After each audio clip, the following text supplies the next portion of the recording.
بیت المقدس اس کو مسلمانوں نے کافروں سے آزاد کرایا۔ اب جو مسلمانوں نے آزاد کرا لیا تو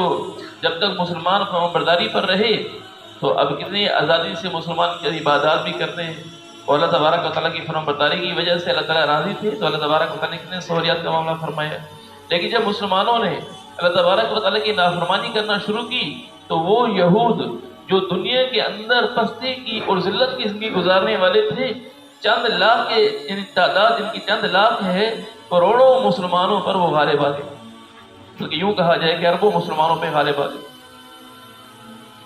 کہ اب اسلحہ کے اعتبار سے، سامان حرب کے اعتبار سے مسلمانوں پر کتنی تعداد ہے،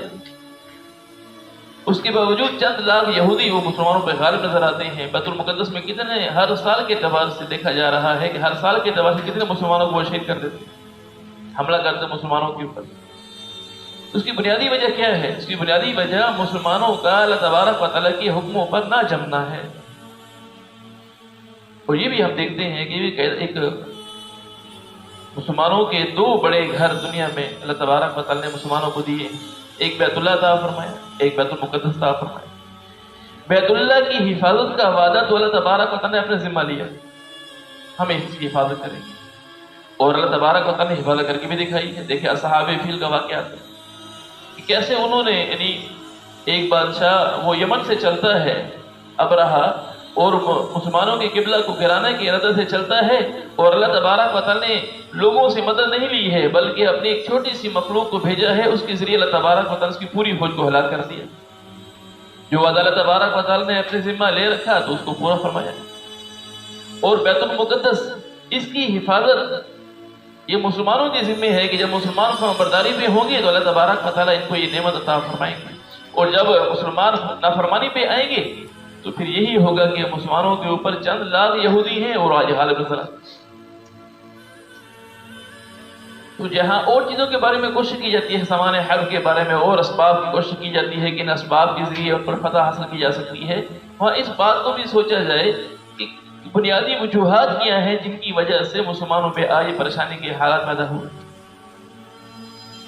اور یہ ان کے اعتبار سے، یہ بیت المقدس کے اعتبار سے عرض کیا، ہم اپنی ذاتی زندگی، ہر روز کے اعتبار سے جو زندگی ہماری زندگی ہے، اس کو بھی سوچیں کہ ہمارے اوپر جو پریشانی کے حالات پیدا ہو رہے ہیں، گھروں میں پریشانیاں ہیں، کاروبار کے اعتبار سے پریشانیاں ہیں، اور کتنے بھی پریشانی کے حالات ہیں، یہ پریشانی کے حالات یہ کس وجہ سے پیدا ہو رہے ہیں؟ تو نظر یہی آتا ہے کہ نافرمانیاں ہوتی ہیں جس کی وجہ سے اللہ تبارک و تعالیٰ پریشانی کے حالات بھیجتے ہیں۔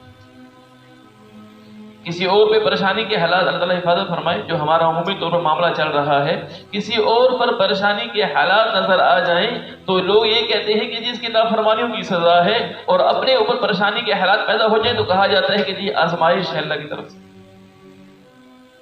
حالانکہ ہونا یوں برعکس چاہیے تھا کہ لوگوں کے بارے میں تو ہم یہ گمان کرتے ہیں کہ بھی اللہ تعالیٰ کی طرف سے آزمائش ہے، یا اللہ تبارک و تعالیٰ درجات کو بلند کرنا چاہتے ہیں، اس لیے اپنے بارے میں یہ گمان ہونا چاہیے تھا کہ ہماری نافرمانیوں کی سزا ہے، لیکن برعکس معاملہ ہو رہا ہے۔ اسی لیے اللہ شاہ فرما رہے ہیں ان احسنتم احسنتم لانفسکم، اگر تم بھلائی کرو گے تو تمہارا بھلائی کرنا اللہ تعالیٰ کی بڑائی میں اضافہ نہیں کرتا ہے، تمہارا اپنا ہی نفع ہے۔ وَإِنْ أَسَأْتُمْ فَلَهَا، اور اگر برائی کرو گے